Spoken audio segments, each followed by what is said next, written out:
Hi.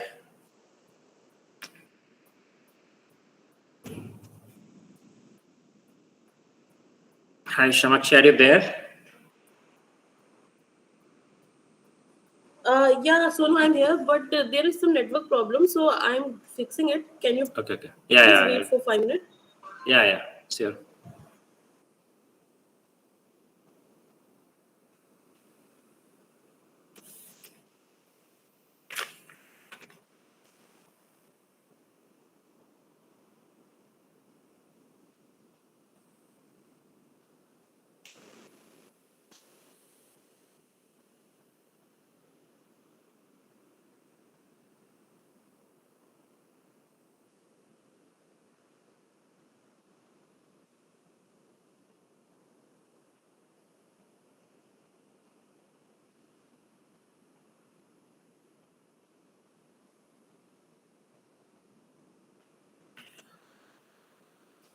So we'll wait for 3-4 minutes जब तक ये नेटवर्क इशू सॉल्व हो Sonu, जाता है.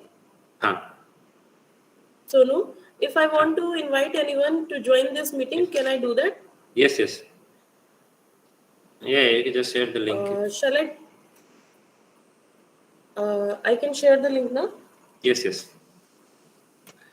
Okay, thank you. हाँ, ठीक है. तो जब तक ये नेटवर्क इशू फिक्स होता है तब तक मैं एक दो अपडेट दे देता हूँ. इसके बाद नेक्स्ट वीक में हम नेक्स्ट टॉक जो हम लोग ऑर्गेनाइज कर रहे हैं वो है effective online learning and stress management during कोविड-19. ये टॉक होगा 30 अक्टूबर इस मंथ के लास्ट में. और उसके बाद का नेक्स्ट टॉक फिर 7 नवंबर को है. उसका टॉपिक है online shopping pattern during covid.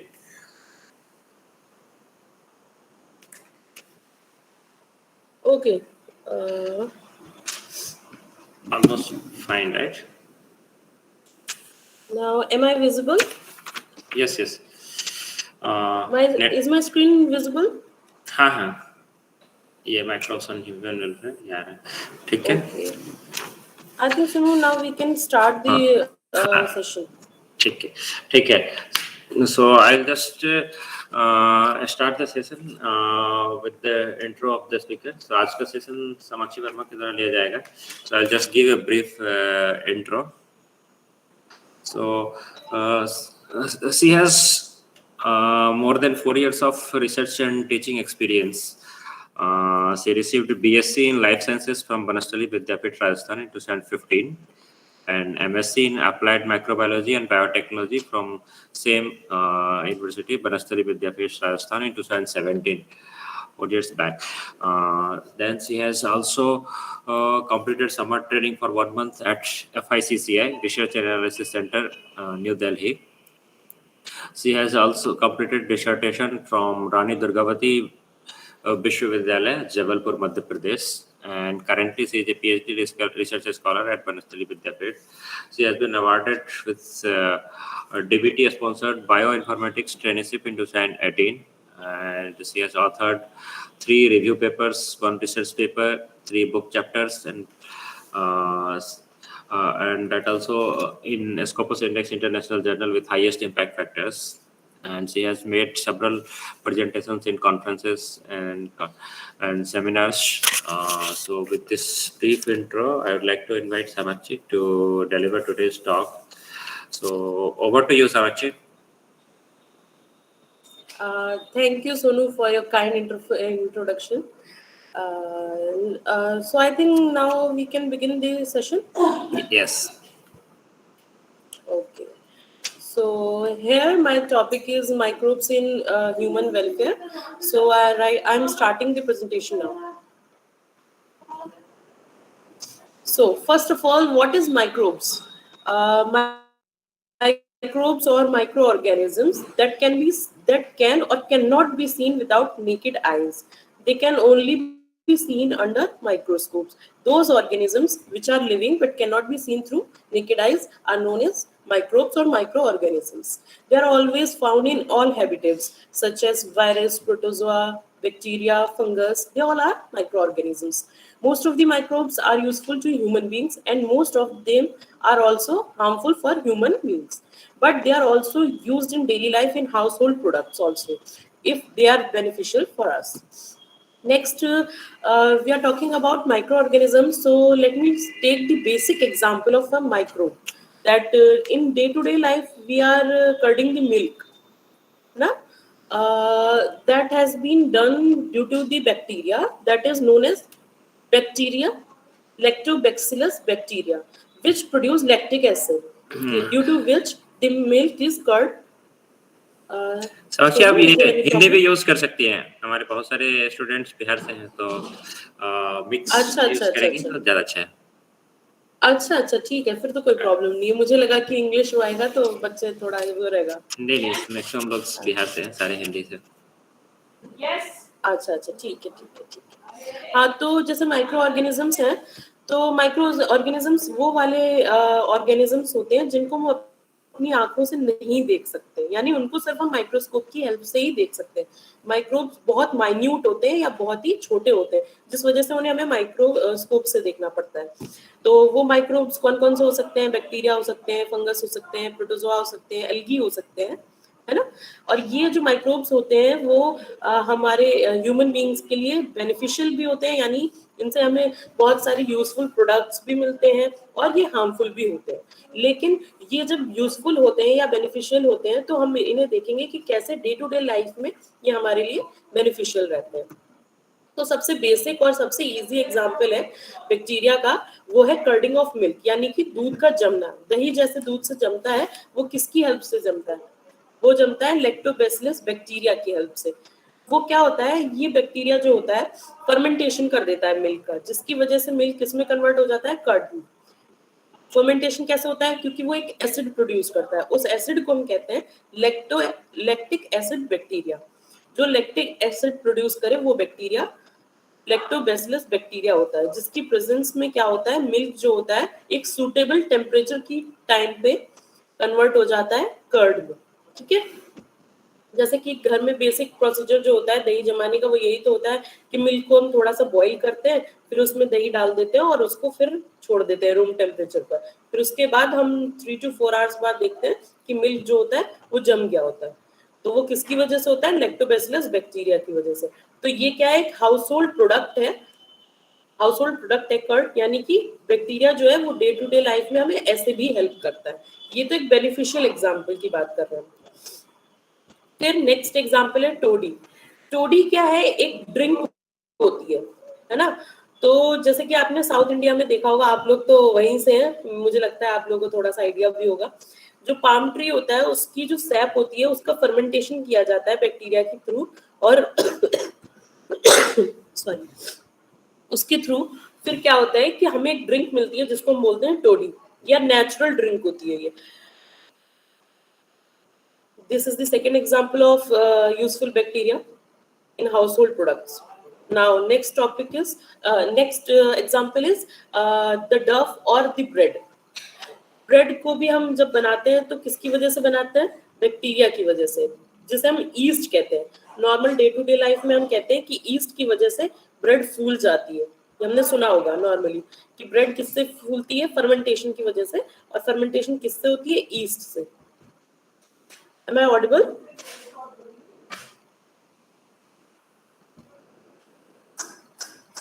Am I audible, Sonu? Yes, yes.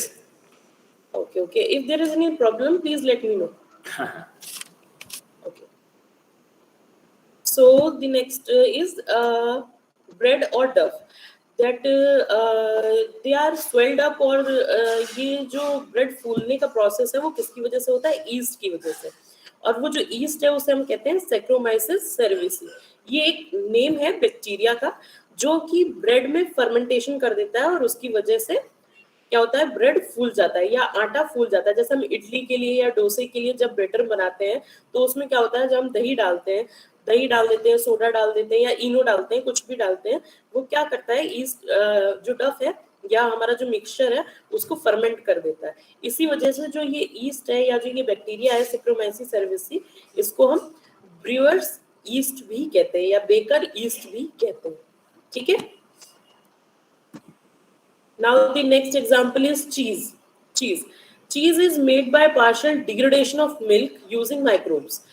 चीज भी हम देखते हैं कि मिल्क को फर्मेंट करके ही प्रोड्यूस किया जाता है. तो वहां पे जो बैक्टीरिया यूज होते हैं वो क्या करते हैं, जो चीज होता है उसमें बड़े बड़े होल्स प्रोड्यूस करते हैं. वो बड़े होल्स जो होते हैं वो कहलाते हैं स्विस चीज. वहां पे क्या होता है, कार्बन डाइऑक्साइड का प्रोडक्शन ज्यादा हो जाता है और जिसकी वजह से जहां पर प्रोडक्शन ज्यादा होता है वहां पर क्या होता है, बड़े बड़े होल्स हो जाते हैं. और वो किस बैक्टीरिया की वजह से होते हैं, प्रोपाइनोबैक्टीरियम शर्मनी. It is a name of a bacteria that cause these large holes in the cheese, and the cheese production takes place by the help of partial degradation of milk. अभी हम बात कर रहे थे कर्ड की, तो वहां फर्मेंटेशन हुआ था.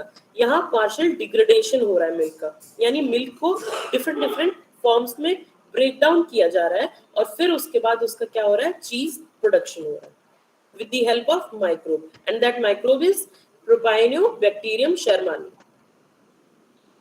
नेक्स्ट, अभी तक हमने ये जो एग्जांपल्स आपको बताए, चीज, कर्ड एंड ये डफ ब्रेड, ये जो भी और टर्डी, ये 4 एग्जांपल जो हमने आपको बताए ये हमारे daily day to day life के एग्जांपल थे या हाउस होल्ड प्रोडक्ट्स थे. अब हम आगे नेक्स्ट में बात करेंगे तो वो है इंडस्ट्रियल प्रोडक्ट्स. अभी तक जो हमने बताए थे वो थे हाउस होल्ड प्रोडक्ट्स. तो जो माइक्रोब्स हाउस होल्ड प्रोडक्ट में हेल्पफुल थे वो हमने देख लिए. अब हम आगे बात करेंगे इंडस्ट्रियल प्रोडक्ट्स के लिए. तो जो इंडस्ट्रियल प्रोडक्ट्स में अगर हम बात करें तो इंडस्ट्रीज में बहुत सारे प्रोडक्ट्स बनते हैं, जैसे कि बीवरेजेस. फर्स्ट हम बात करेंगे बीवरेजेस की. तो अगर हम बीवरेजेस की बात कर रहे हैं, फर्मेंटेड बीवरेजेस की, तो सबसे पहला एग्जांपल है अल्कोहलिक बीवरेजेस. अब ये किससे बनती हैं, बाय फर्मेंटिंग माल्ट और फ्रूट जूस. कोई भी फ्रूट का जूस होता है या फिर माल्ट होता है, उसको जब हम फर्मेंट करते हैं, जैसे कि आपने सुना होगा कि चावल की वो होती है, बियर होती है, उसको चावल के पानी को हम फर्मेंट करते हैं और उसके बाद उससे बियर बनाते हैं. वैसे ही फ्रूट के जो जूसेस होते हैं अलग अलग, जैसे शुगर केन होता है या एप्पल होता है, उनके जूसेस को हम अलग अलग फर्मेंट करते हैं और फिर क्या बनता है, उनसे अल्कोहल बनती है. अब उनमें परसेंटेज जो होती है अल्कोहलिक कंटेंट की वो वेरी करती है, ठीक है. और यहाँ पर जो बैक्टीरिया इनको कन्वर्ट कर रहा है, बीवरेज को बैक्टीरिया कन्वर्ट कर रहा है, इसको फर्मेंट कर रहा है, वो बैक्टीरिया है ईस्ट, सैक्रोमाइसिस सर्वेसी, जो बैक्टीरिया ब्रेड में भी था, हमने देखा था, है ना. फिर दूसरा है wine and beer are also produced through distillation, without distillation. Distillation process, I think everyone knows about that. Are you all aware of distillation process?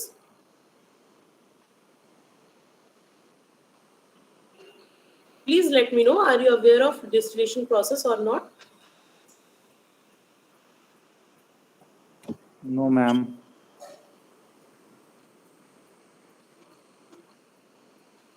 What did you say? Are you aware or not? No. Actually, the distillation is the process which is used for filtering the liquid from the solid waste. It is a process, physical process that has been takes place in the laboratory, or we can say it is a process for filtration, just as RO. The RO system that we have in our homes, which is purely based on osmosis and distillation. Now you understand the distillation is the process for filtration. You get my point? So wine and beer are also produced without distillation. That means it is a raw or crude because it doesn't undergo distillation. So there is no filtration process. But the whiskey and brandy or rum, these are all formed by distillation process, because there is a brief distillation process under which these drinks goes and it becomes finally filtered through these process.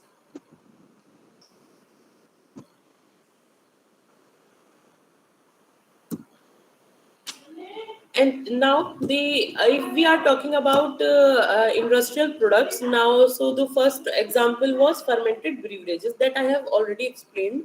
Now the next example is antibiotics that has been produced in the industries or laboratories with the help of microbes.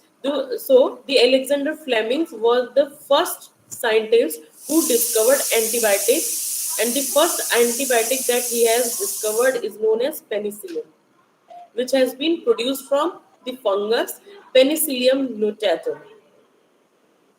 So, penicillin is also extracted from Penicillium notatum. Penicillium notatum is a fungus that produced penicillin antibiotic, and this antibiotic is useful to cure many bacterial diseases. As we can see, जैसे कि हम लोग देखते हैं कि जब किसी को बैक्टीरियल डिसीज कोई हो जाती है या कोई इन्फेक्शन हो जाता है तो डॉक्टर्स हमें एंटीबायोटिक्स प्रिस्क्राइब करते हैं. तो उन एंटीबायोटिक्स में क्या होता है, जैसे कि पेनिसिलिन होती है या स्ट्रेप्टोकाइनेज हो सकते हैं, ये सब क्या होती है, एंटीबायोटिक्स होती है, जो कि किन से प्रोड्यूस होती है, एक्सट्रैक्ट की जाती है बैक्टीरिया से. सो एक एग्जांपल तो हो गया एंटीबायोटिक का पेनिसिलिन, जो कि एक्सट्रैक्ट होती है पेनिसिलियम नोटाटम से. दूसरा एग्जांपल है स्ट्रेप्टोकाइनेज, जो कि किससे एक्सट्रैक्ट होता है, स्ट्रेप्टोकोकस बैक्टीरिया से. पेनिसिलिन तो फंगस से एक्सट्रैक्ट हो रही थी, बट स्ट्रेप्टोकाइनेज जो है वो स्ट्रेप्टोकोकस बैक्टीरिया से एक्सट्रैक्ट हो रहा है. और इसका यूज कहाँ हुआ तो होता है, it is used as a clot buster for removing clots from the blood vessels of patients who have undergone myocardial infarction. ये जो एंटीबायोटिक है, जैसा कि आप लोगों को पता भी होगा, बहुत लोगों ने सुना होगा, जिन लोगों को हार्ट डिसीज होती है उनकी जो वेसल्स होती है उनमें क्या होता है, कभी कभी क्लॉट्स का फॉर्मेशन हो जाता है. जिनको हाई कोलेस्ट्रॉल की प्रॉब्लम होती है, कभी कभी आप सुनते होंगे कि उनकी क्लॉट्स जो वेसल्स है उनमें क्लॉट्स फॉर्मेशन हो गया है. तो उन क्लॉट्स को डिसॉल्व करने के लिए कभी कभी इन एंटीबायोटिक्स को यूज किया जाता है. So the third example of industrial product is organic acids.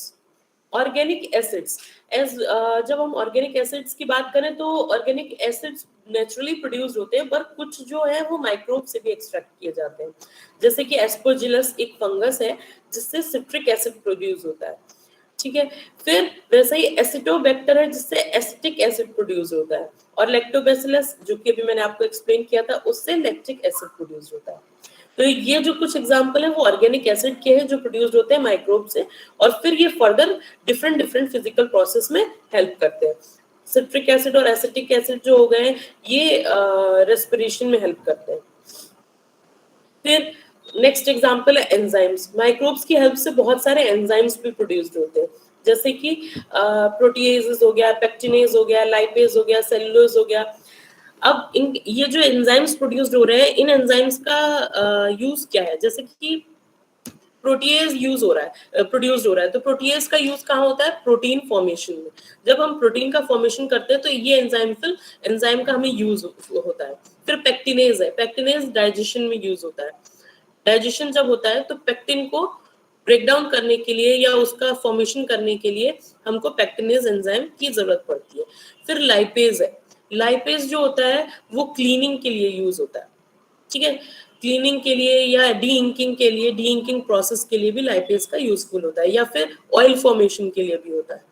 वैसे ही सेलुलोज का प्रोडक्शन जो होता है वो शुगर फॉर्मेशन के लिए होता है, और शुगर फिर अल्टीमेटली अल्कोहल प्रोड्यूस करती है.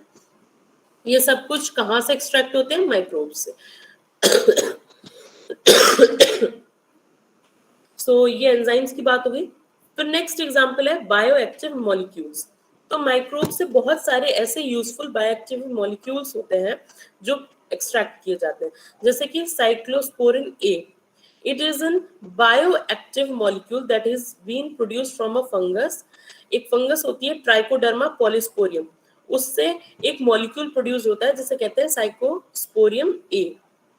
ये प्रोड्यूस होता है, और ये किसमें हेल्पफुल होता है, ऑर्गन ट्रांसप्लांटेशन का जब काम होता है, जैसे कि किडनी ट्रांसप्लांट होती है या लिवर ट्रांसप्लांट होता है या कोई भी ऑर्गन ट्रांसप्लांट होता है, तो ये किसकी तरह रिएक्ट करता है, इम्यूनोसप्रेसिव एजेंट की तरह, यानी कि इम्यून सिस्टम को रेगुलेट करता है ये. ठीक है, तो it is very effective in organ transplantation. फिर उसके बाद दूसरा आता है स्टेनिन्स. स्टेनिन्स भी एक फंगस से प्रोड्यूस्ड होता है जिसका नाम है मोनास्कस परपेरियस. स्टेनिन्स प्रोड्यूस होता है मोनास्कस परपेरियस से, और इसका यूज क्या होता है, ब्लड कोलेस्ट्रॉल लोअरिंग एजेंट है, यानी कि जब जिनका ब्लड प्रेशर बहुत ज्यादा बढ़ जाता है या ब्लड कोलेस्ट्रॉल लेवल ज्यादा बढ़ जाता है, तब उनको डॉक्टर स्टेनिन्स की टेबलेट्स जो है प्रिस्क्राइब करते हैं ताकि उनका जो ब्लड कोलेस्ट्रॉल लेवल है वो डिक्रीज हो जाए। फिर अब अभी तो हमने ये एग्जांपल देखे थे जो हमने आपको हाउस होल्ड प्रोडक्ट्स के बता दिए या इंडस्ट्रियल प्रोडक्ट्स के बता दिए, ठीक है। अब माइक्रोब्स जो है वो बहुत सारे ट्रीटमेंट्स में भी हेल्पफुल होते हैं, जैसे कि जो सीवेज ट्रीटमेंट है, हम देख रहे हैं इंडस्ट्रीज से बहुत सारा वेस्ट वाटर निकल रहा है या आजकल रिवर्स बहुत ज्यादा पोल्यूटेड हो चुकी हैं, तो उनको भी ट्रीट करने के लिए आजकल जो प्लांट्स लगाए जा रहे हैं उनके ट्रीटमेंट के लिए, वो प्लांट्स किसकी हेल्प से लगाए जा रहे हैं, माइक्रोब्स की हेल्प से, यानी biological process for treating the polluted water, ठीक है। तो फर्स्ट अगर हम बात करें तो सबसे पहले सीवेज ट्रीटमेंट, क्योंकि सीवेज जो है बहुत ज्यादा पोल्यूशन एरिया है जिसको क्लीन करना बहुत जरूरी है, क्योंकि हम देख रहे हैं कि वाटर का लेवल भी डिक्रीज हो रहा है और पोल्यूशन भी इंक्रीज हो रहा है, तो उसको कम करने के लिए हमें प्लांट्स लगाने पड़ रहे हैं। तो सीवेज ट्रीटमेंट के लिए म्यूनिसिपल वेस्ट जो कंटेन हो रहा है ह्यूमन एक्सक्रीटा से, as we all knows, what is sewage? Sewage is a human excreta that has been accumulated in a large quantity, which has contained several organic waste and pathogens. Sewage में बहुत सारे organic waste भी है और pathogens भी है, यानी ये टॉक्सिक भी हो सकता है, तो इसलिए इसका ट्रीटमेंट बहुत जरूरी है। सो अगर इनका हम डिस्चार्ज कर रहे हैं वाटर बॉडीज में या नेचुरल वाटर बॉडीज में, तो क्या हो रहा है कि इनका बहुत ज्यादा पॉल्यूशन बढ़ रहा है, तो इनको पहले हम वाटर बॉडीज में डिस्चार्ज करने से पहले अगर हम इनको ट्रीट कर दें तो ये लेस पॉल्यूटेड रहेंगे, और ये लेस पॉल्यूटेड रहेंगे तो हम उस वाटर को दोबारा रिसाइकिल करके यूज भी कर सकते हैं, है ना। तो इसलिए कुछ प्लांट्स बनाए गए। तो first we will talk about the sewage treatment plant, ठीक है। तो द सीवेज ट्रीटमेंट प्लांट जो है वो दो प्रोसेस में होता है, एक प्राइमरी प्रोसेस, दूसरा सेकेंडरी प्रोसेस। प्राइमरी प्रोसेस जो होता है वो फिजिकल प्रोसेस होता है और जो सेकेंडरी प्रोसेस होता है वो बायोलॉजिकल प्रोसेस होता है। तो जो प्राइमरी प्रोसेस है उसमें क्या होता है, वो फिजिकली क्या करते हैं या मशीनरी प्रोसेस से क्या करते हैं, सीवेज के जो पॉल्यूटेड पार्टिकल्स है या हार्मफुल पार्टिकल्स है उनको फिल्ट्रेशन या सेडिमेंटेशन के थ्रू क्या करते हैं, सेपरेट कर देते हैं। क्या करते हैं, जैसे कि जो फिल्ट्रेशन का प्रोसेस होता है उसमें क्या होता है कि जो डेब्रिस होती है, डेब्रिस यानी कि जो सॉलिड पार्टिकल्स होता है वो नीचे रह जाता है और लिक्विड पोर्शन जो होता है फिल्ट्रेशन या फ्लोटेशन के बाद वो ऊपर रह जाता है। तो फिल्ट्रेशन के प्रोसेस से क्या करते हैं, फ्लोटिंग जो एरिया मटेरियल होता है उसको सेपरेट कर लेते हैं डेब्रिस से, और फिर डेब्रिस को क्या कर देते हैं, फिल्ट्रेशन के प्रोसेस से रिमूव कर देते हैं। ये जो है वो फिजिकल प्रोसेस है। फिर जो सॉइल है या स्मॉल पार्टिकल्स रह जाते हैं उनको सेडिमेंटेशन के थ्रू सेडिमेंट कर देते हैं और उसको फिर वैसे रिमूव कर देते हैं, यानी कि फिल्ट्रेशन भी एक प्रोसेस है और सेडिमेंटेशन भी एक प्रोसेस है जिसके थ्रू ये क्या करते हैं कि पॉल्यूटेड पार्टिकल्स को रिमूव कर देते हैं, ठीक है। जैसे कि जितने भी सॉलिड्स हैं जिनमें क्या होता है, स्लज होता है या फिर पॉल्यूटेड पार्टिकल्स होते हैं, उनको ये सेपरेट कर लेते हैं फिल्ट्रेशन या सेडिमेंटेशन के थ्रू। फिर जो सेकेंड प्रोसेस है वो है secondary treatment of sewage water. Secondary treatment की अगर हम बात करें तो वो बायोलॉजिकल प्रोसेस होता है। बायोलॉजिकल प्रोसेस मींस यहाँ माइक्रोब्स का इन्वॉल्वमेंट होगा, जिसकी हम जो हमारा मेन टॉपिक है माइक्रोब्स ऑन ह्यूमन वेलफेयर। तो माइक्रोब्स क्या है, कैसे सीवेज वाटर को ट्रीटमेंट करने में हेल्प करते हैं। तो फर्स्ट क्या होता है, जो प्राइमरी इफ्लुएंट्स यानी कि एक कंटेनर होता है, लार्ज कंटेनर होता है, उसमें क्या होता है, एक साइड से क्या जाता है आपका जो भी वेस्ट मटेरियल है उसको हम एक साइड से एक लार्ज टैंक में, एरिएशन टैंक यानी कि उसमें एयर पास हो रही होती है, उसमें डालते हैं। उससे क्या होता है, वहां पर बहुत सारे बैक्टीरियाज की ग्रोथ हो जाती है, माइक्रोब्स की ग्रोथ हो जाती है, और माइक्रोब्स क्या करते हैं, यहाँ से ऑर्गेनिक मैटर को कंज्यूम कर लेते हैं, यानी कि उसको ईट कर लेते हैं और वो अपनी ग्रोथ कर लेते हैं। यानी यहाँ पर बहुत सारे ऑर्गेनिक मैटर जो है उसको ईट करके वो अपनी ग्रोथ कर लेते हैं और यहाँ से ऑर्गेनिक मैटर डिक्रीज हो जाता है। फिर उसकी वजह से क्या होता है, वहां पे बीओडी डिक्रीज हो जाता है। बीओडी क्या है, बायोकेमिकल ऑक्सीजन डिमांड, यानी कि वहां पे ऑक्सीजन की जो बहुत ज्यादा डिमांड थी वो क्या थी, अब कम हो गई, क्योंकि माइक्रोब्स का प्रोडक्शन हो गया, माइक्रोब ज्यादा हो गए तो ऑक्सीजन का प्रोडक्शन बढ़ गया वहां पर, ठीक है। तो जैसे ही बीओडी की डिमांड वहां पर कम हो गई, वैसे ही क्या होता है, ये इफ्लुएंस जो होते हैं दूसरे टैंक में पास हो जाते हैं, जिसे कहते हैं सेटलिंग टैंक, जहां पर जाकर ये सेटल हो जाते हैं। फिर वहां पर क्या होता है, बैक्टीरिया के जो ये फ्लॉक्स है वो सेडिमेंट हो जाते हैं और ये कहलाते हैं एक्टिवेटेड स्लज। ये जो स्लज है फिर एनारोबिक स्लज डाइजेस्टर में पास कर दिया जाता है, वहां एयर पास नहीं होती। यानी यहाँ पे क्या होता है कि जो एनारोबिक स्लज डाइजेस्टर है, यहाँ पे एनारोबिक बैक्टीरिया जो होते हैं वो क्या करते हैं, बैक्टीरिया और फंगस जो होते हैं वो इसको डाइजेस्ट कर लेते हैं, इस स्लज को डाइजेस्ट कर लेते हैं। और इस प्रोसेस में जो प्रोडक्शन होता है वो होता है बायोगैस का प्रोडक्शन, यानी यहाँ पर बायोगैस का प्रोडक्शन हो जाता है। जैसे कि आप लोग देखेंगे बायोगैस प्लांट्स देखे होंगे बहुत सारे, वो जो टैंक होता है, वो जो प्रोसेस होता है, वही है ये secondary treatment of sewage water bodies में या बाहर पंप कर दिया जाता है। ये तो मैं आपको बता ही चुकी हूँ, बायोकेमिकल ऑक्सीजन डिमांड, ये amount of oxygen required to, बताया था कि ऑक्सीजन डिमांड जब डिक्रीज हो जाती है तो क्या होता है, बैक्टीरिया की ग्रोथ हो जाती है। और अगर ये इनकी डिमांड ज्यादा है, दैट मीन्स वहां पर माइक्रोब्स कम है, तो माइक्रोब्स की जैसे जैसे ग्रोथ होगी वैसे वैसे ऑक्सीजन की डिमांड क्या होगी, कम हो जाएगी। अब बीओडी को मेजर कर सकते हैं कैसे, ऑर्गेनिक मैटर उसमें कितना है। अगर ऑर्गेनिक मैटर कम है दैट मीन्स बीओडी वहां पर ज्यादा नहीं है, ठीक है। और अगर ऑर्गेनिक मैटर वहां ज्यादा है तो मीन्स बीओडी की रिक्वायर्ड वहां ज्यादा है। Greater the BOD of the waste water, more of its polluting potential. वही बात है, जितना ज्यादा ऑर्गेनिक मैटर होगा उतना ज्यादा बीओडी होगा, जितना कम ऑर्गेनिक मैटर होगा उतना कम बीओडी होगा। ये जो प्लांट मैंने आपको थ्योरेटिकली अभी एक्सप्लेन किया है, वही प्लांट उन्होंने अब आपको यहाँ पिक्चर में प्रेजेंट किया है। ये है बायोगैस प्लांट, ठीक है। बायोगैस प्लांट क्या होता है, बायोगैस तो पहले सबको पता होगा, बायोगैस क्या है, मिक्सचर ऑफ गैसेस है। Mixture of gases means methane plus carbon dioxide और हाइड्रोजन, ये तीन गैसों से मिलकर जो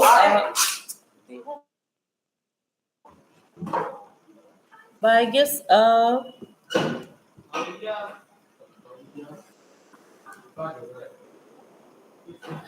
हाँ, बायोगैस क्या है, एक मिक्सचर ऑफ गैसेस है।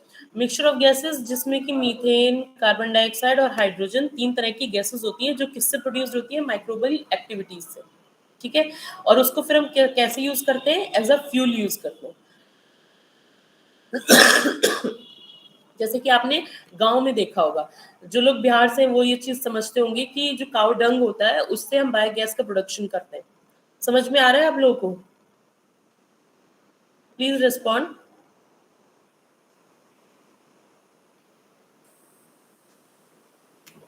बताओ समझ में आ रहा है कि नहीं?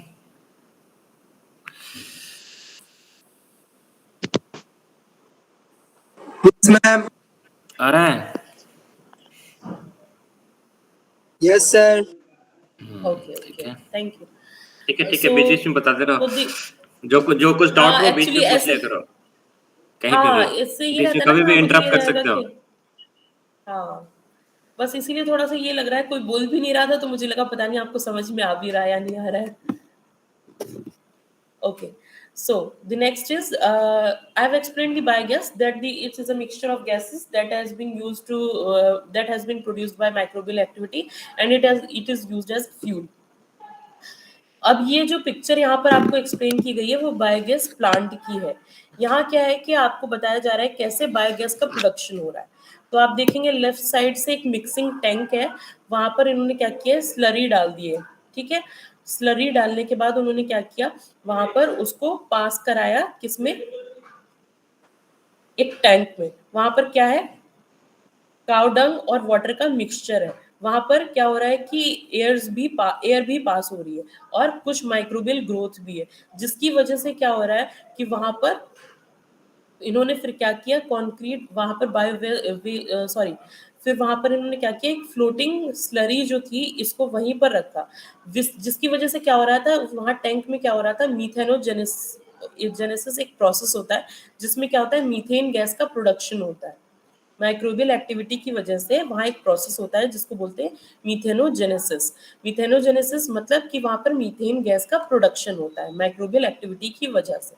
अब यहाँ टैंक में क्या क्या था, काउडंग था और वाटर था, और यहाँ से माइक्रोबियल एक्टिविटी भी थी। तो यहाँ पर क्या हो रहा है, एरो की वजह से आप देख पा रहे होंगे कि जो जो मूवमेंट अपवर्ड होता जा रहा है, फिर वो राइट साइड में आ गया टैंक के और वहां से फिर वो आउटलेट टैंक में जा रहा है।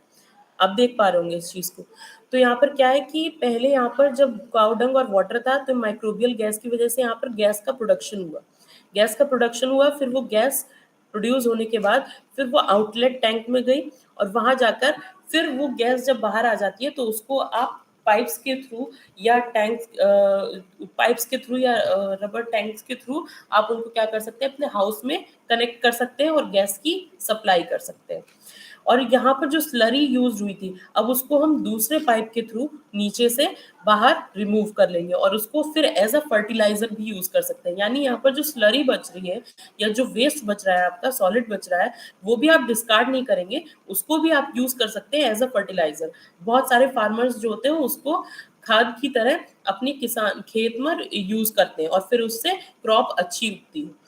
तो जो बायोगैस यहाँ प्रोड्यूस होती है उसको आप कुकिंग के लिए भी यूज कर सकते हो, लैंप जलाने के लिए भी यूज कर सकते हो, यानी लाइटनिंग, कुकिंग, किसी भी प्रोसेस में आप उसको यूज कर सकते हो। तो माइक्रोब्स का एक इफेक्टिव रोल यहाँ पर भी आपने देखा कि यहाँ बायोगैस के प्रोडक्शन में भी माइक्रोब्स हेल्पफुल है। फिर नेक्स्ट जो यूज है माइक्रोब्स का वो है biological control of paste and disease या बायो कंट्रोल। तो आप एक फिगर देख रहे हैं यहाँ पर एक इंसेक्ट है, ये कहलाता है लेडी बर्ड। ये किसके लिए यूजफुल होता है कि कभी कभी क्या होता है, ये बहुत सारी प्लांट की डिसीज हो जाती है, उन प्लांट की डिसीज को क्योर करने के लिए भी ये यूजफुल होता है। कभी क्या होता है कि जैसे कुछ प्लांट्स में कभी हम पेस्ट डालते हैं बहुत सारे ताकि वो खराब ना हो, है ना। तो जब हम उनमें वो पेस्ट डालते हैं, कभी कभी वहां पर पेस्ट की अमाउंट ज्यादा हो जाती है, तो जिसकी वजह से प्लांट खराब भी हो सकता है। तो इसलिए ये जो इंसेक्ट्स हैं वो जो हाई अमाउंट है या हैवी अमाउंट जो पेस्ट का था उसको कंज्यूम कर लेते हैं और क्या करते हैं, हमारे प्लांट को ग्रो करने में हेल्प करते हैं। या फिर अगर वहां पर कोई बैक्टीरिया या फंगस बढ़ गया है बहुत ज्यादा, तो उसको वहां पर क्या करते हैं, ईट कर लेते हैं और हमारे प्लांट को हेल्प करते हैं ग्रो करने के लिए। जैसे कि ये है लेडी बर्ड जो लेफ्ट साइड पे आप देख रहे हैं, वो क्या करती है, एफिड्स यानी कि जो मक्खियां हो जाती हैं, मक्खियां हो जाती है बड़ी बड़ी, उनको, और जो ड्रैगन फ्लाइज जो होती है वो मॉस्कीटो को, जैसे कि आप राइट साइड में देख रहे होंगे वो है ड्रैगन फ्लाइज, ये क्या कर रही है, मॉस्कीटो को, ये दोनों क्या करते हैं, लेडी बर्ड एफिड्स को, ड्रैगन फ्लाइज मॉस्कीटो को किल कर देते हैं और ईट कर लेते हैं, जिसकी वजह से प्लांट में ग्रोथ सही होती है। ठीक है। फिर नेक्स्ट एग्जांपल है माइक्रोब्स इन बायो कंट्रोल। तो इसका फिर एक एग्जांपल है बेसिलस थ्यूरिजिनेंस, बेसिलस थ्यूरिजिनेंस। इसका एग्जांपल, इसका यूज ये है कि ये कैटरपिलर्स को कंट्रोल करता है। कैटरपिलर्स क्या होती हैं, बहुत सारे पत्तों को खा लेती हैं, जगह जगह से खा लेती हैं उन पत्तों को। तो क्या करती हैं ये, उनको जो क्या होता है कि ड्राई स्पोर्स आते हैं बेसिलस थायरोजिनेंस के, इनको वाटर में मिक्स करके जब प्लांट पे छिड़का जाता है तो क्या होता है, ये प्लांट पे जब छिड़कते हैं तो ये क्या करते हैं, जो इंसेक्ट्स होते हैं वो इनको खा लेते हैं। कैटरपिलर्स जो होती हैं वो इनको खा लेती है। जब वो उनको खा लेती है और वो उनकी लार्वा में जब पहुंचते हैं तो लार्वा में जाने के बाद वो टॉक्सिन्स अपने रिलीज कर देते हैं और वो लार्वा में ही उस इंसेक्ट को किल कर देते हैं।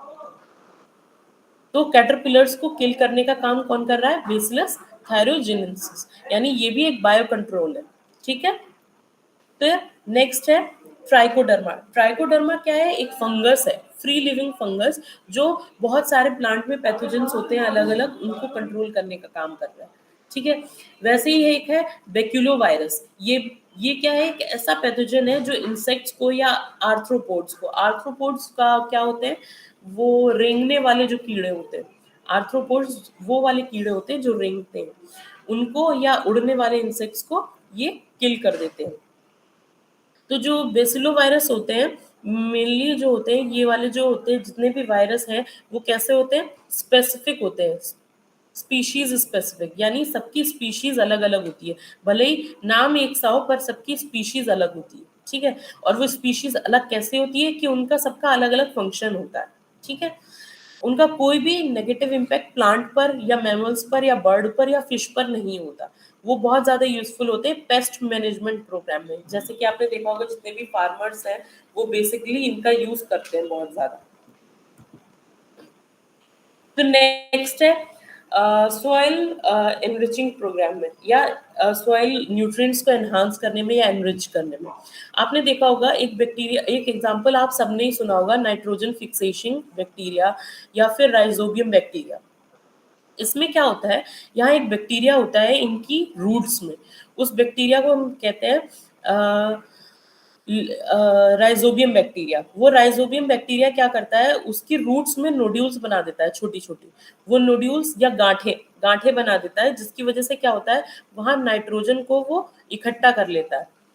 जितनी भी एटमॉस्फेयर में या सॉइल में नाइट्रोजन प्रेजेंट है फ्री फॉर्म में, उसको वो इकट्ठा कर लेता है और फिर उस नाइट्रोजन को कन्वर्ट कर देता है नाइट्रेट की फॉर्म में, और फिर वो नाइट्रेट को प्लांट जो है एज अ न्यूट्रिएंट की फॉर्म में यूटिलाइज करता है। तो यानी यहाँ पर सॉइल को एनरिच किया गया है या सॉइल की न्यूट्रिएंट्स को एनहांस किया गया है।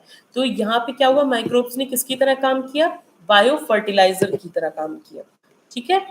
दूसरा एग्जाम्पल है एजोस्पाइरिलम और एजोबैक्टर बैक्टीरिया।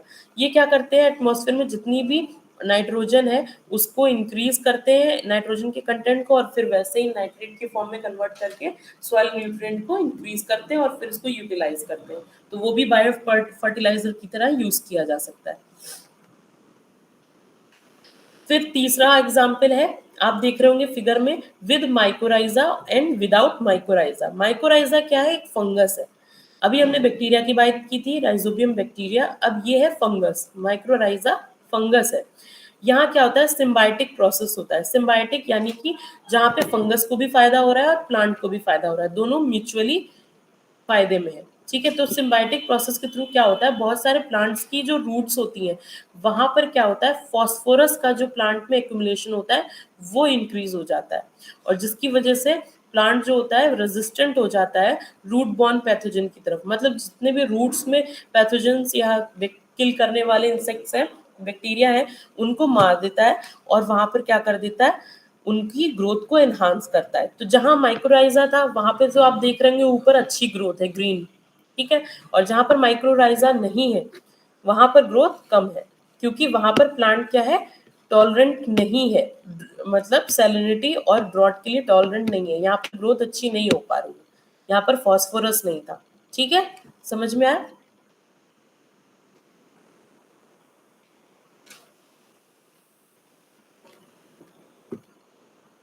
समझ में आया आप लोगों को? Yes, ma'am. Okay. And the last one, अभी हमने फंगस की भी बात कर ली, बैक्टीरिया की भी बात कर ली, वायरस की भी बात कर ली, अब लास्ट है एल्गी। एल्गी की बात करेंगे हम, ठीक है। तो आप यहाँ जो पिक्चर्स देख रहे हैं, 3 पिक्चर्स देख रहे होंगे, ये अलग अलग एल्गी की पिक्चर्स है, जैसे एनेबीना, नॉस्टॉक, ऑस्लिटोरिया। ये जितने भी बैक्टीरिया है ये सब आपको ग्रीन कलर के दिख रहे हैं, तो इसीलिए इनको हम क्या बोलते हैं, ग्रीन बैक्टीरिया होते हैं। और इन ग्रीन बैक्टीरिया को हम एक टर्म देते हैं जिसको बोलते हैं साइनोबैक्टीरिया। इनमें क्या होता है, फोटोसिंथेसिस होता है, इसीलिए ग्रीन होते हैं, क्योंकि इनमें एक पिगमेंट होता है क्लोरोफिल, वो फोटोसिंथेसिस करता है और उसके बाद इनकी क्या होती है, ग्रोथ होती है। तो जो साइनोबैक्टीरिया है ये कैसे होते हैं, ऑटोट्रॉफिक माइक्रोब्स होते हैं। ऑटोट्रॉफिक यानी कि ये अपना फूड का प्रोडक्शन जो होता है वो खुद ही करते हैं, ठीक है, खुद ही बनाते हैं फूड का अपने, ठीक है। तो ये कहाँ मिलते हैं हमें, एक्वाटिक एरिया में भी मिल जाते हैं यानी पानी में भी मिल जाते हैं, और टेरेस्ट्रियल एरिया में यानी जंगलों में भी मिल जाते हैं, ठीक है। मॉइस्ट एरिया में कहीं पे भी मिलेंगे हमें। तो इनमें से जितने भी ये एल्गी होते हैं, जो ग्रीन एल्गी होते हैं, या ये जो हमारे ऑटोट्रॉफिक माइक्रोब्स हैं, साइनोबैक्टीरिया, ये क्या करते हैं, एटमॉस्फेयर नाइट्रोजन को फिक्स करते हैं और सॉइल की फर्टिलिटी को बढ़ाते हैं, सॉइल को उपजाऊ बनाते हैं।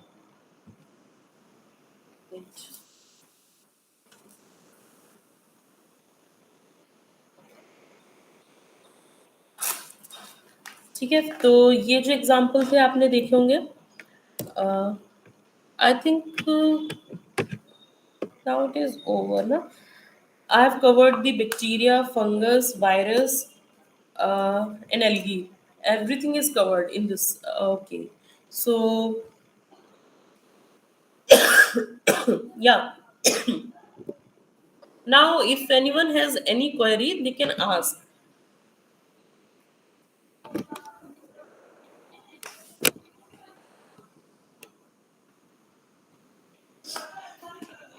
किसी को कुछ पूछना है? ये तो कॉमन डेज से रिलेटेड था। बिल्कुल जरूर भी बहुत सारे स्टूडेंट लोग सारे ऐसे तो ऑब्जर्व किए होंगे अपने आसपास। हाँ, ये बहुत बेसिक था, इसीलिए मैंने बहुत बेसिक कॉन्सेप्ट रखा कि ताकि बच्चों को कोई दिक्कत ना हो। हाँ हाँ। किसी के मन में कुछ सवाल आया, पूछ लो।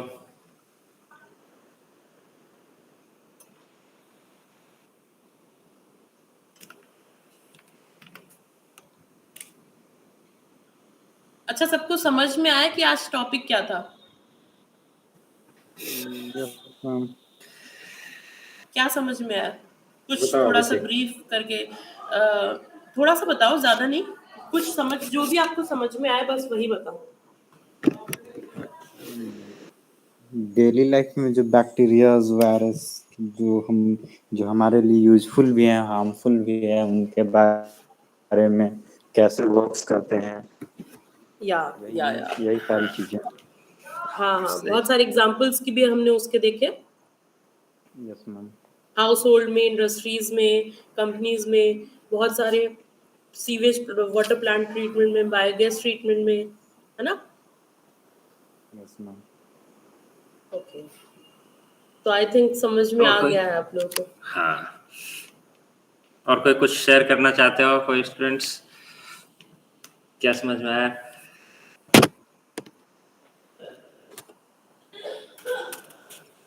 अब्दुल कलाम, ब्रजेश, धीरज, स्वीटी, सीमा। बहुत कम बच्चों ने ज्वाइन किया है। पिछले लेक्चर में तो बच्चों ने बहुत ज्यादा ज्वाइन किया था। हाँ हाँ, पिछले टाइम काफी थे। ऐसे भी अभी बिहार में बहुत फेस्टिवल सीजन चल रहा है। मैम एक्चुअली हाँ, काफी फेस्टिवल सीजन डिले तो हो है। गया था मैम, अब एक्चुअली काफी डिले भी हो चुका था, तो इस वजह से ओके।